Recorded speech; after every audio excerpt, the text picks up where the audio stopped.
I want to say I'm sorry in advance for this. We're trotting along with our first non-contemporary Western, The Harder They Fall. But will it spur a positive reaction from us? And like I said, I'm so sorry. I'm Chad. And I'm Matt. And you're listening to episode 29 of We Used to Talk About This at Work.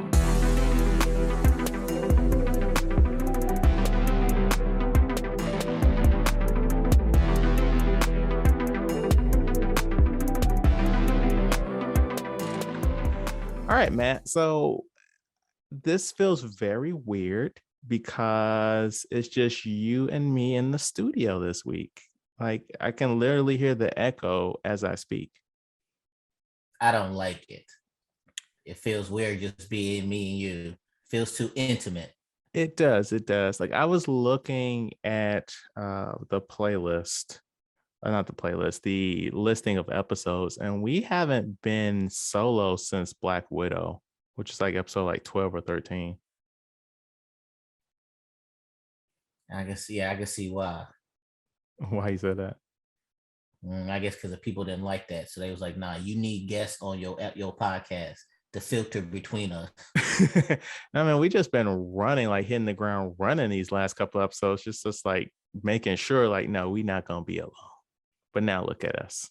I know it's scary by yourself. We need these other people for these other hot takes. It is like we do have chemistry, but that only goes so far. Right. But what's been good with you, Matt? Not much. I am trying to right now. I'm in the process of looking to move. I live in the bad parts of Japan. The thugs and stuff be around here and everything like that. So Now, when you say thug, do you mean a thug or do you mean a thug? I mean, they be stray cats outside, and I don't like it. Yeah, they are pretty dangerous, with those switchblades. They just be sitting in the middle of the street, and then I be honking my horn. They look at me like I'm in the wrong, like they supposed to be sleeping there. So, I'm trying because we live in a 2-bedroom apartment, and we are in the process of expanding our family, or we would like to expand our family. So it's just me, meditating, predicting. So just prepare for the future. That's very good future planning.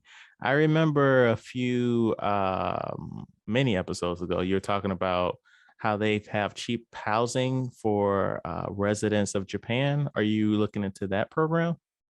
No, because that one's too far away from where we are. That's like hours away.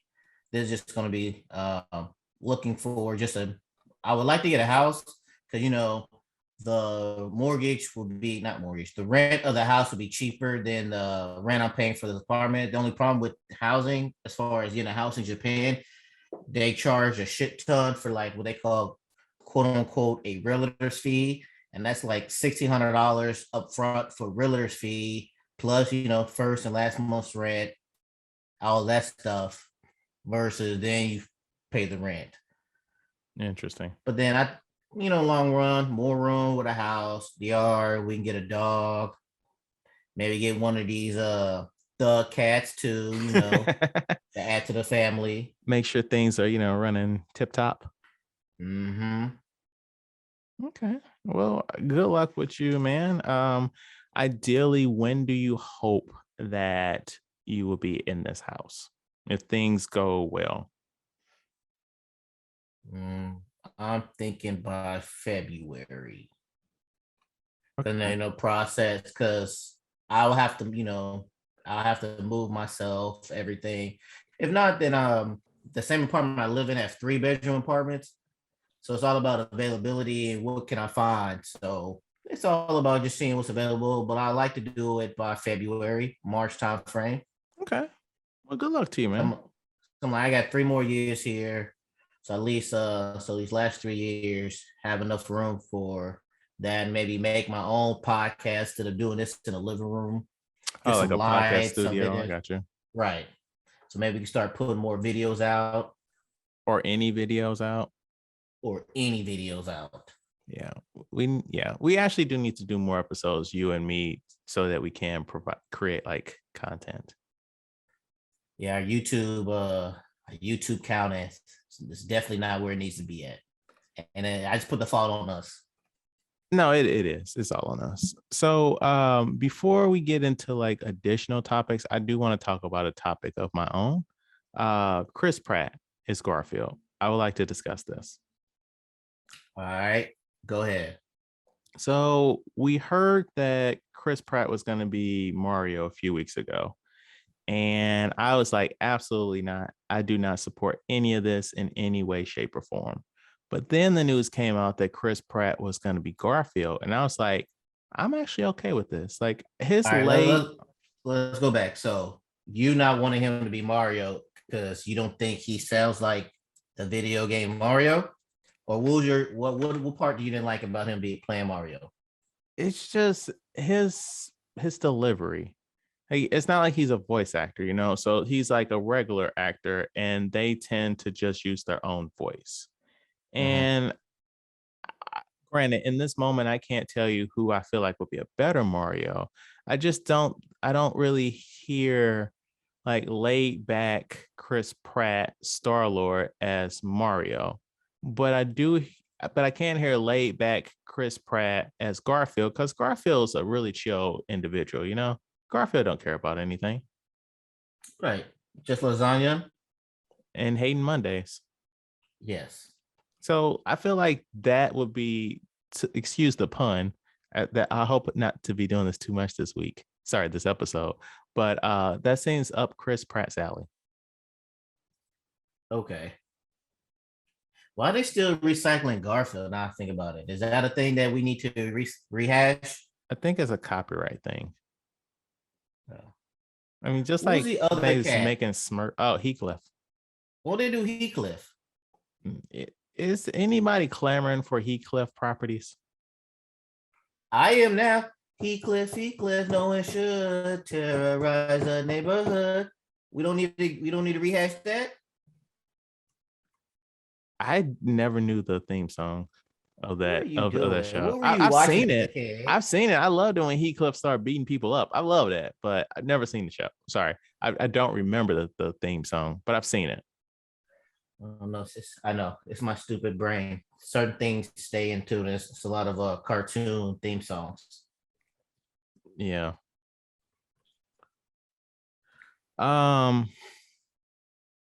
Yeah, that's just how I feel about it. You know, it's whatever though.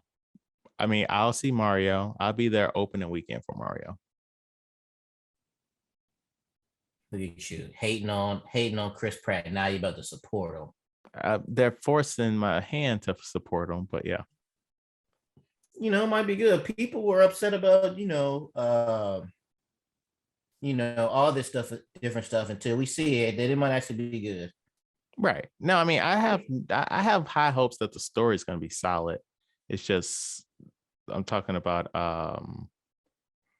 just the casting. Maybe he might do the accent tomorrow, like it's a me, and just in Chris Pratt's voice. You know that he would be canceled so hard if he did that. Why? He's not a real character. No, you're right. I take that back. No, I take it back. We live in 2021. You're right. There'll be people upset about that. Yes. So what and they'll say it's appropriation. Mm-hmm. They would. I mean, that's how the conversation would go. A cartoon appropriation. Well, no, they would bring Italy into it. Yeah. Okay, but it was made by a Japanese company. The character is Italian though.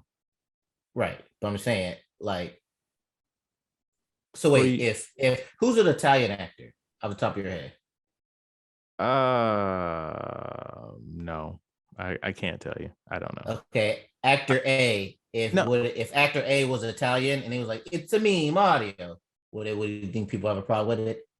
There wouldn't be campaigns to like cancel the person, but for you to be a caricature of an Italian person and you yourself were not Italian is not okay. Just like he's not being a character, he's playing. No, that's I'm what not, the a character caricature. says. No, I'm saying a caricature as in a stereotype. of that character. A stereotype of an Italian person is what I'm saying. So it'd be better not to put "It's a Me Mario" in the script at all. He needs to just talk regular. Right. Which, since I don't think that Chris Pratt is going to do anything but talk regular, because that's what these actors do when they get these voice roles. Not Idris Elba. He be speaking an English accent instead of that British accent. That's regular for him. No, it's not. It's stop tricking us. Well, The whole time during Wire, I thought you was American and you something else. we can get to that. Actually, it's really funny because as I was writing the opening of the script, and I was talking about, man, the last time we did a Western was The Harder They Fall, and Idris is in that too. I didn't even think about that until this moment. Oh yeah, that's true. But what you been watching, Matt? We got like 1,000 things to talk about this week.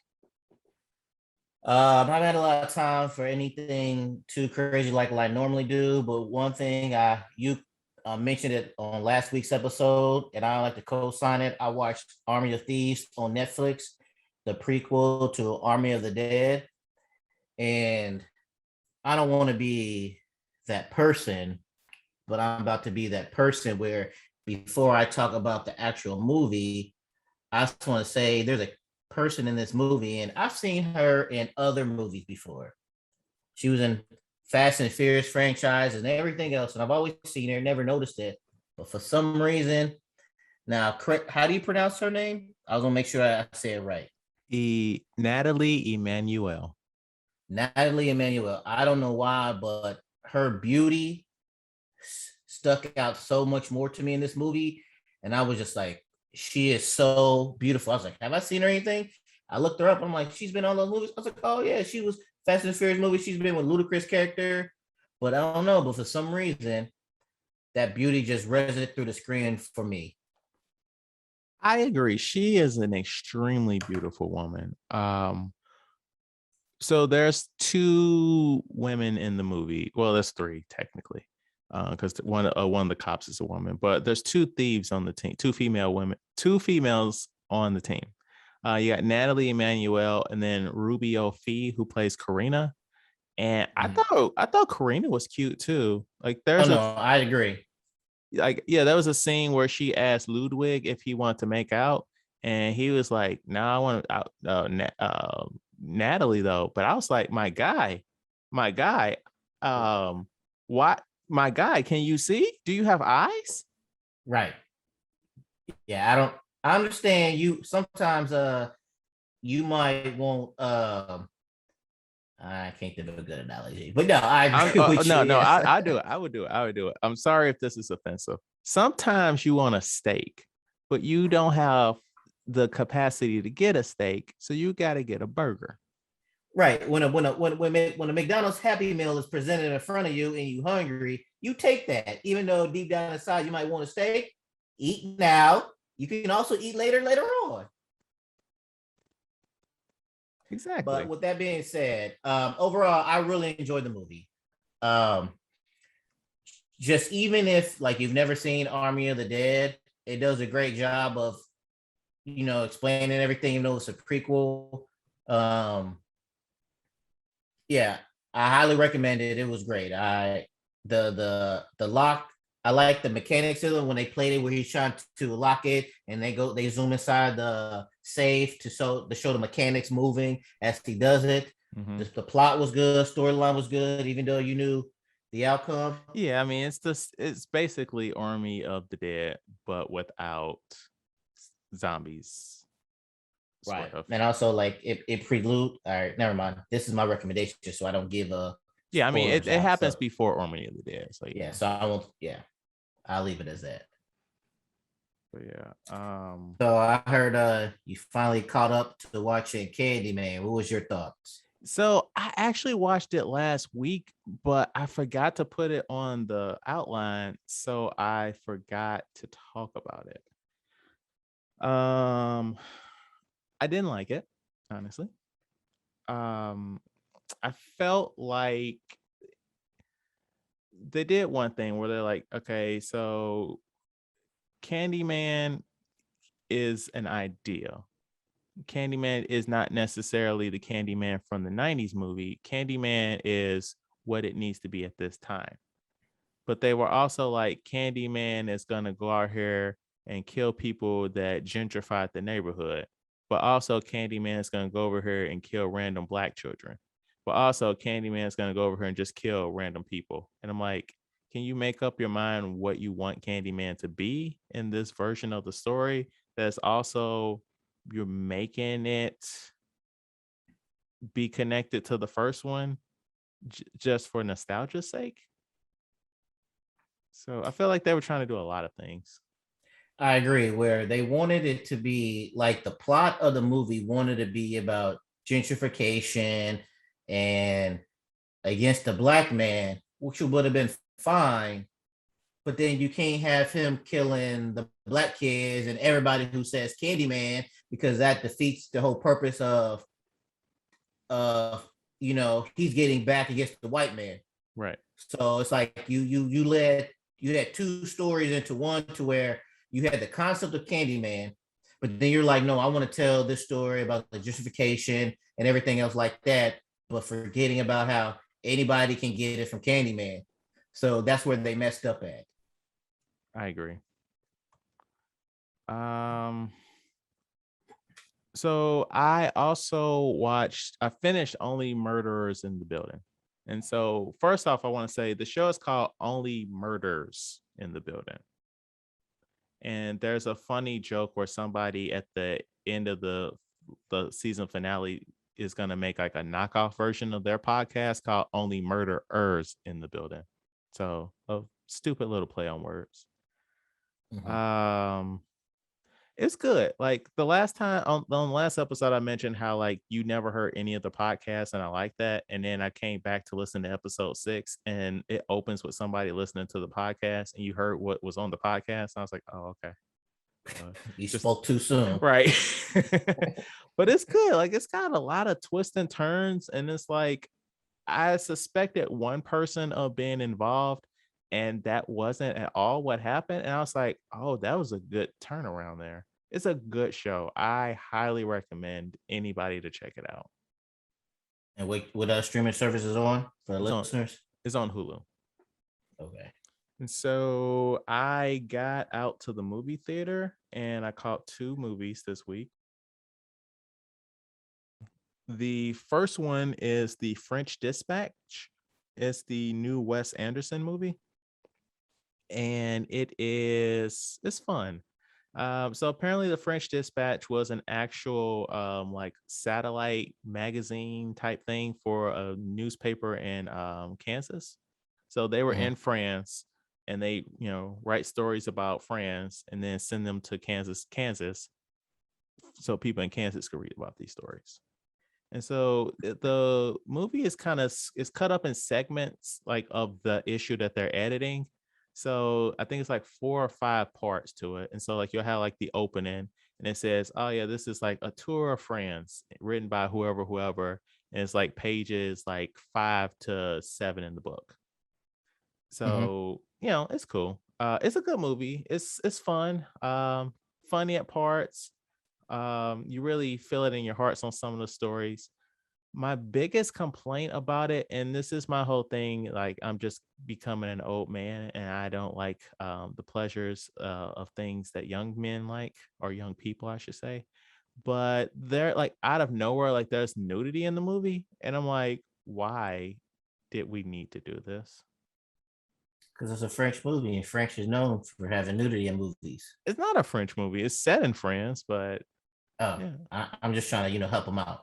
But also, there's like so many people from Daniel Craig's James Bond movies in this movie, like so many people, and I'm like, that's so weird. It was like randomly, Christoph Waltz was in like one scene in the movie. I'm like, why are you in this movie, sir? For one scene.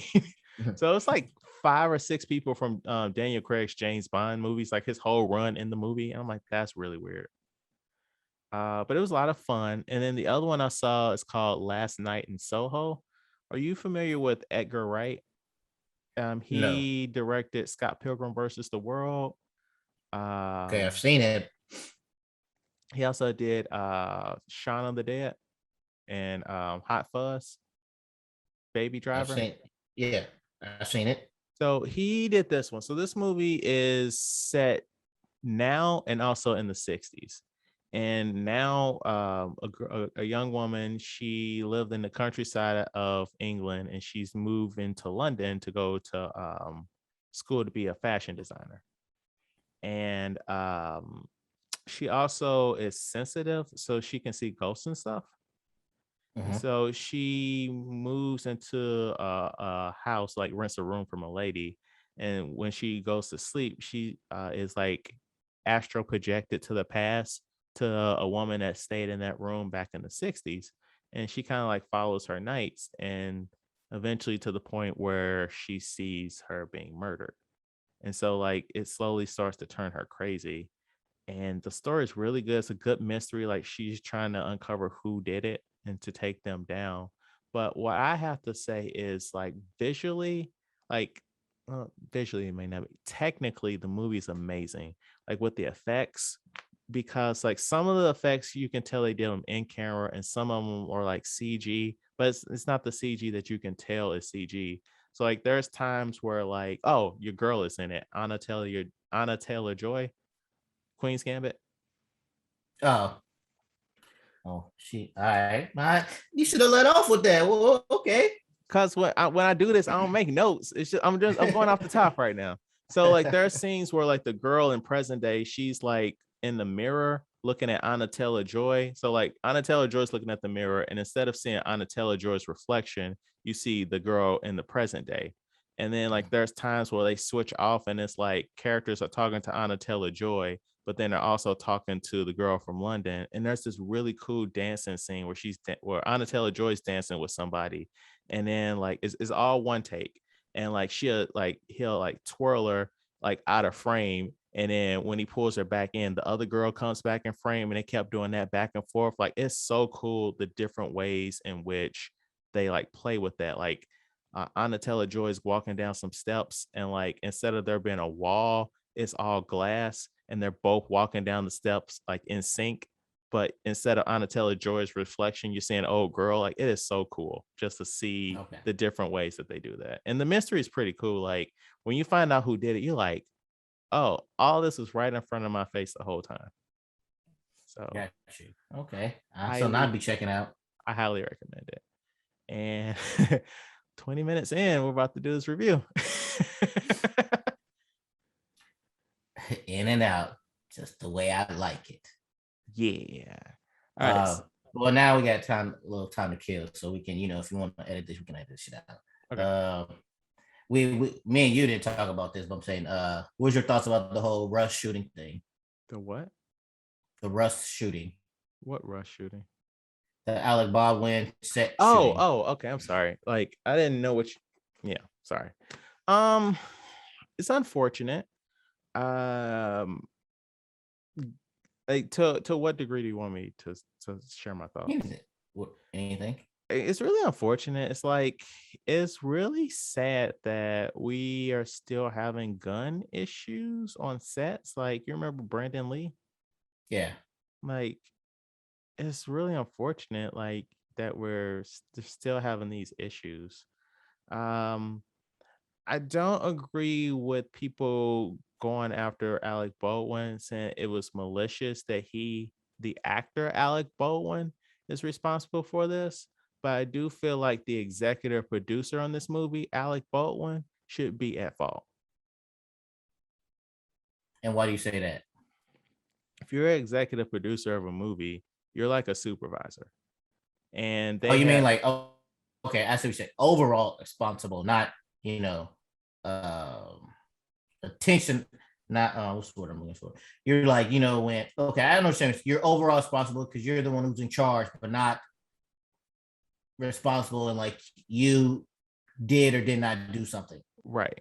Because they had a Okay. whole thing where people walked off the set because of the conditions on the set, and they kept pushing forward instead of trying to get the conditions on the set right for the people and making sure the people that walked off had the proper accommodations that they were asking for. It makes no sense to have people driving like 80 miles to go to sleep in between like shooting schedules. That makes no sense when there was a suitable hotel in a reasonable distance from the shoot. Right. And then also the biggest thing for me that I learned is I didn't think I guess it's fair from our part or being just ignorant. I didn't know they used real guns on set. Regardless if it was blanks or not, like I just always assumed that these were fake guns and um they just use special effects for bullets. But like I didn't actually think that, they say, oh, they use real guns, but they take out like, the chamber or whatever, Yeah. But just in my mind, I always assumed that they were fake guns. I thought that we were past that too, but maybe it's cheaper to buy a real gun than have like a prop gun. I don't know. I can't speak to that. Right. But it's super unfortunate. Yeah.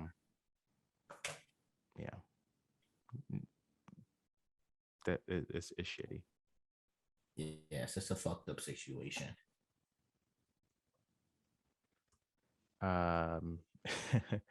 Let's see. How about that weather, huh? Hey man, I love my hoodie weather now.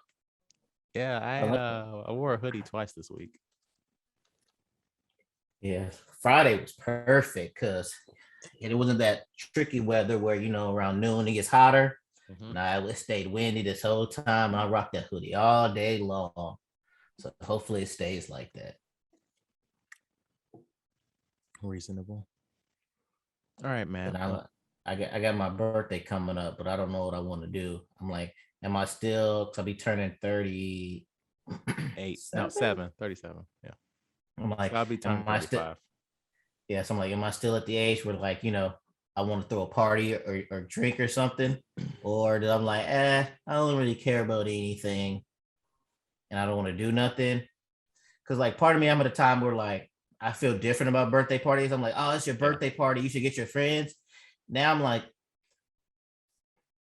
Chad doesn't give a fuck about I was born 37 years ago. Why should I just because I was born 37 years ago, force Chad to hang out with me on this day? It's like now I'm thinking different about birthdays now. Before birthdays, we all need to celebrate. This is the day we was born. But now I'm like, why do we care about this is a day and forcing that on our friends and everything just to hang out? So I'm like, if we was going to hang out, we would hang out regardless of if it was the day I was born or not. I mean, some people don't really hang out with their friends unless there's like a special event, though. So they just said your birthday is a special event. If you're having a party for it, like people don't always be like, hey, I'm having a party just because the next weekend. If you can come through, come through. Like, not a lot of people do that, but people do say, oh, hey, I'm having my birthday party next weekend. If you want to come through, I don't have any other events besides that, All right, Chad, I'm having a birthday party. I need you to come through. You get a month's notice to get your affairs in order. Okay. I mean, let me look up some tickets. And are they Latin Americans in the country? Mm-hmm. That doesn't sound very certain, but all right. No, I'm saying they are. Okay. I thought Yeah, that they was are. like, yeah, sure. No, they are now. Now I don't know what the you are vaccinated and shit, but I still know the rule because like I only know the shit for like military and stuff like that as far as quarantine and ROM and stuff. So I don't know if you're a regular person. How does that work? I got But yeah. But now actually now I think about it, I'm probably not gonna have nothing because it's only 37. That ain't nothing special. Would you have a party for your 40th? Yeah, that's where like I feel like that should be a getaway, something where not at the house or something like that. Like go to a ski resort and do something like that. I mean, you'll be back in America by then. I'll go. A ski resort. Let's go to Denver. If that's what you want to do for your birthday. We do some edibles and things. I'm not doing that, but you can. I'll support you. I'll be the chauffeur. Nah, man, I need you to go through that journey with me. It'll be my first time edible. So if I start going crazy, I need you to be on that journey with me. Like how people say shrooms are. I need you to be on this journey with me so I won't be by myself. That's funny. I was talking to a mutual friend of ours And they were telling me of a journey of edibles that they had, and it was not a good time. See, that's why I don't want to be alone when I go through this for the first time. I need somebody with me. But yeah, if you want to do something for your birthday when you come back to the States, I'm up for it. Even if you don't live in the country, I'll come to you. Sorry, if you don't live in Missouri. Sorry. Nope, you already said country. That's right. You got me. You got me. Most likely I'll be there. So, and I highly doubt I'll be back there. I'll probably be on the West Coast somewhere. Yeah, I'll come out and see you. But yeah. So this week we talk The Harder They Fall. Open it.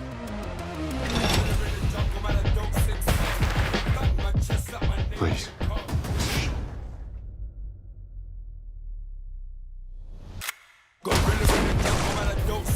Rufus Buck.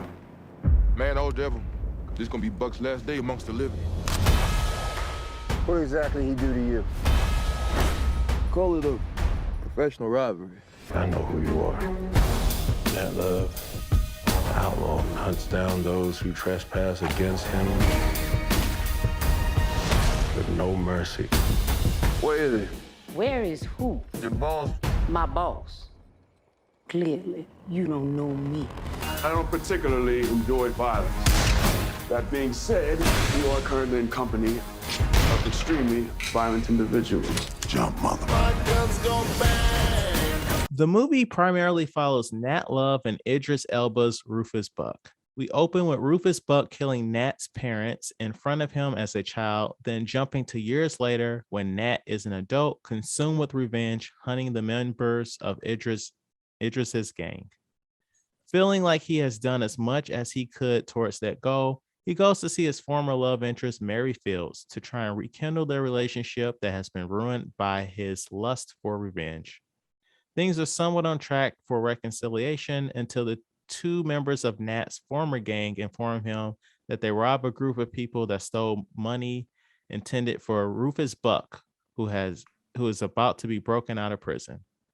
Nat and company travel to the town Idris is held up at for a final showdown, and a last-minute reveal that informs us all that Nat and Rufus are siblings. So Matt, Stop right there. Do you want to cut that last part out? Why? Because it's a spoiler. The point. No, I write these now because people don't always watch the movie. Ah, okay. Then never mind. My bad. Yeah, you good. So, what did you think of the movie? I loved it, actually. Okay. I thought it was real good. Yeah, I really enjoyed the movie. The soundtrack, I know what they said, it was like executive produced Sean Carter. Maybe that's something to do with it, but you could tell the soundtrack throughout the movie was nice. Yes, it was. And not finally, I don't want to say that. And the Keith Stanfield, that man, everything he is in, everything that man is in, he is giving it 110%. Every fucking thing he's in. Because like normally the reason why I didn't like him in the Japanese anime that he was in, he was voice of Note. Where he played a African. I know what you're talking about. I know what you're talking about. Like his slow, laid back cadence in his voice didn't match the anime, where his voice with being this cowboy and everything matched perfectly. Like it was. Everybody played their role perfectly. Mm-hmm. I enjoyed the storyline. Everything was good. It was like probably one of the best Westerns I've seen in a long time. And I'd be more than happy to get, if they want to make this a franchise for multiple movies, because I know at the end they left it open for more. But yeah, overall, excuse me, I really enjoyed this movie from beginning to end. Yeah. So I'm not of the generation. So I'm of the generation that does not care for Westerns. We both are. Something about them that just feels too slow and outdated. 100%, I agree.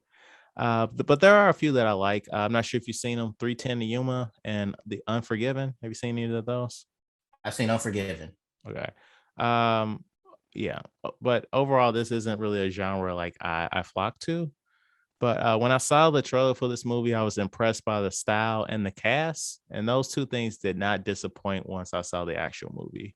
I appreciated the opening title sequence that told you who each actor was playing and which gang they were in.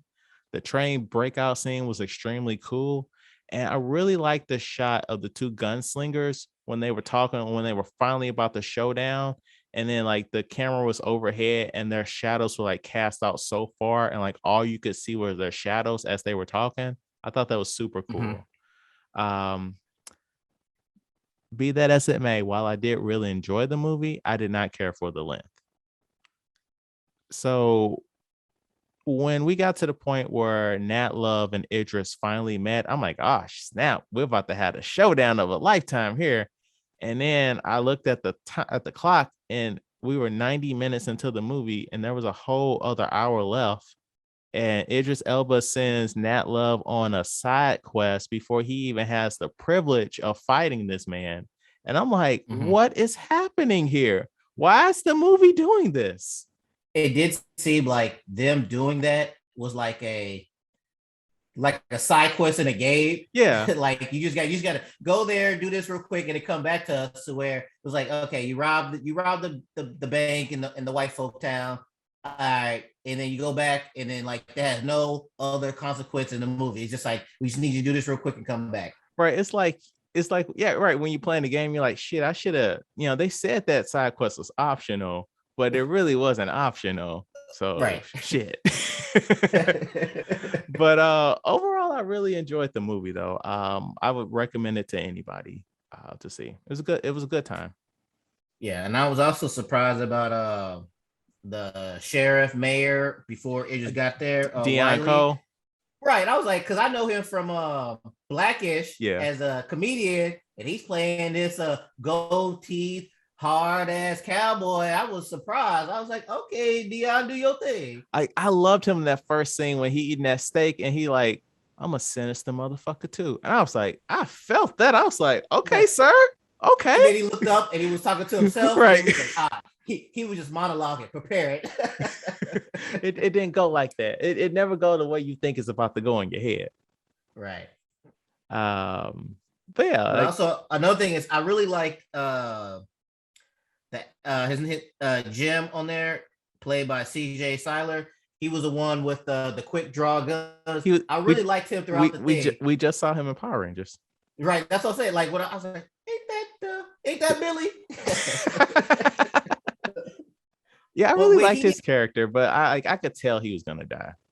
I knew he was gonna die, but I didn't think he was gonna die that way. When he was like, and then Lakeith Stanfield character was like, motherfuckers always take too long to count to 5, and I was like, oh man, at least like if he was gonna lose, I thought he was gonna lose like regular, faster. Yeah. Right? But when he shot him, I was like, shit.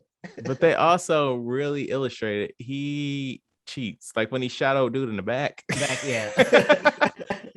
But also it was like, I don't know, like while I was happy that he got killed by that woman, I was also kind of sad that he got killed by that woman, if that makes sense. Why were you sad? I liked Lakeith Stanfield's character. I did too. Yeah, it's just like when the roles he plays, like when he hits it, it's perfect. Like and it's, I wish it would have been something where it's like him and Regina King's character, maybe they was ones who made it out or whatever, so they could do it. But I mean, but like that was Regina King at the end, though. No, I know that, but I'm saying like maybe like him, Lakeith Stanfield, I see what you're saying. So then when they make the new one, they could both be in it. But yeah, he killed this role. Like he was perfect. If they want to do, we talked earlier about the prequel. Yes, they need to do it on specific his character. Yeah. Yes. Let me get it right. Oh, sorry, Cherokee Bill. They need to do one specifically for Cherokee Bill. Him and Regina King. Yeah, like he acted his ass off, and it was perfect throughout that. Mm-hmm. The reveal of them being brothers. How did you feel? Were you like, oh, okay? Were you like, oh my god? How did you feel when they brought that up? I was like, I don't like this. Why? I was like, this is out of nowhere. I mean, it makes sense like when he was like went from everything that he said, but I was like, did we need this? Did this need to be a thing? I started calculating ages. I was Me like, too, hold me on. too, me too. I was like this. Hold up, he was 10, and then I mean, we'll say Idris Elba was like 20 at that time. Right. So I then mean, this year's later, I was like, so that makes him this. I was like, is that plausible? Yeah. That's what I was doing. and then I did look it up. Like, so he was born in 89, I think. Mhm. It was either 86 or 89. And Idris was born in like 71 or something like that. So kind of sort of.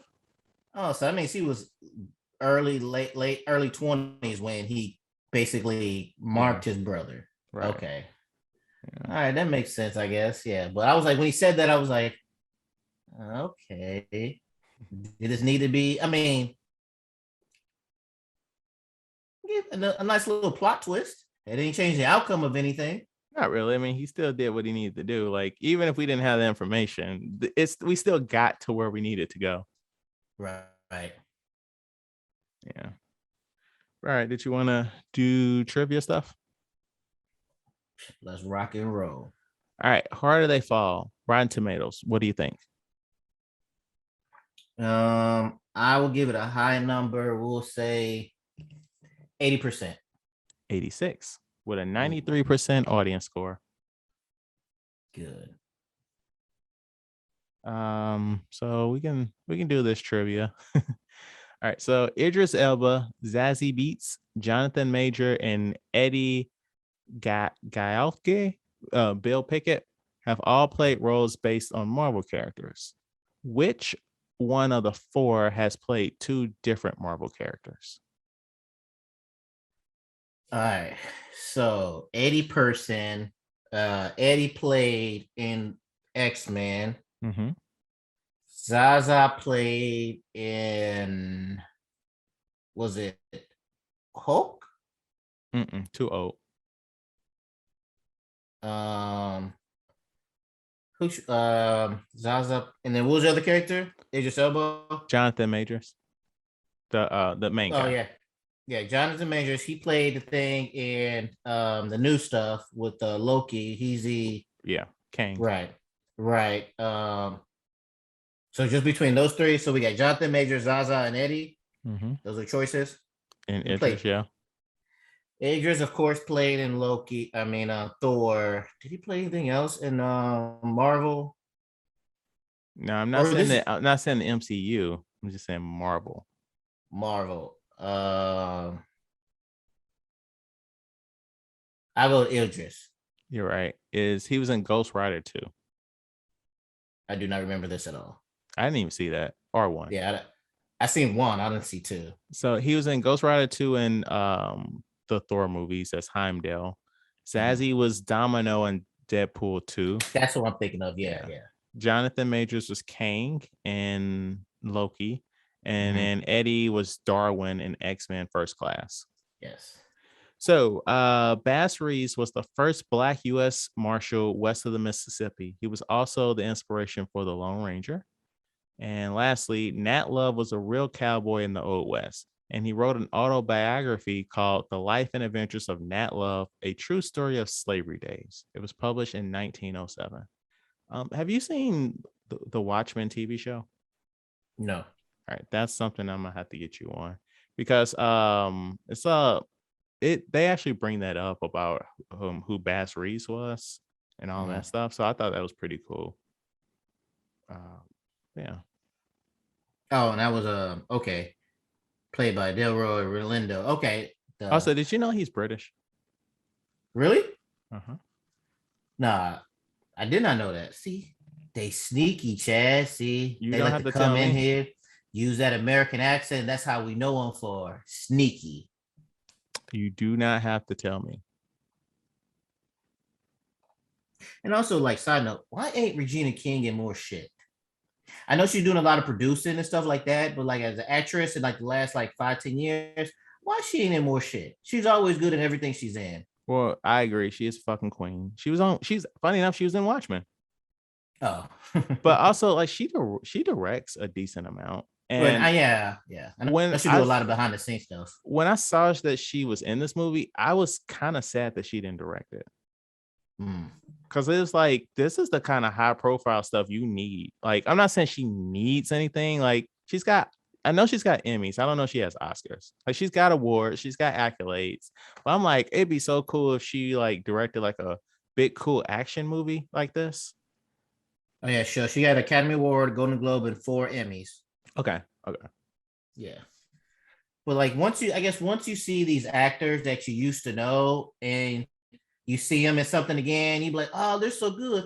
Why aren't they in more stuff? How come I haven't seen them in more stuff? But I guess, a lot of them like to do some behind the scene things and they pick and choose now what they want to be in. But and also some do stage acting. I mean, that's harder now because of the world we live in, but a lot of them go to the stage. Okay, but yeah, so I need more Regina King in my life. I cannot I can't argue with that statement. I want more of her too. Like seriously, I'm gonna get you on Watchmen. Like you get a lot of good Regina King. Also, have you noticed that they're really pushing the dude from Candyman, Yahya Abdul? Like they're really pushing this man and stuff. Like he's the new who was Lawrence Fishburne in The Matrix? That character. Morpheus. He's the new Morpheus in Matrix. He's Black Manta and Aquaman. He was in Candyman. He's in so much stuff. Like they're really trying to make him the next thing. And I'm not hating on the brother. I'm just saying like he's getting a lot. He was in Watchmen. Like he's doing a lot.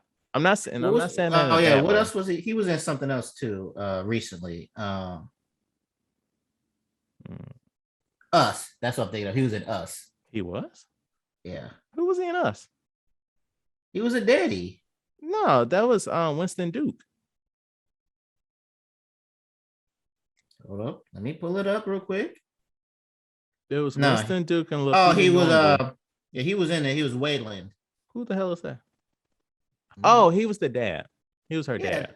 That's what I said. He was a dad. I thought you meant Lupita Nyong'o's husband, as in the dad to the kids. Okay, you're right.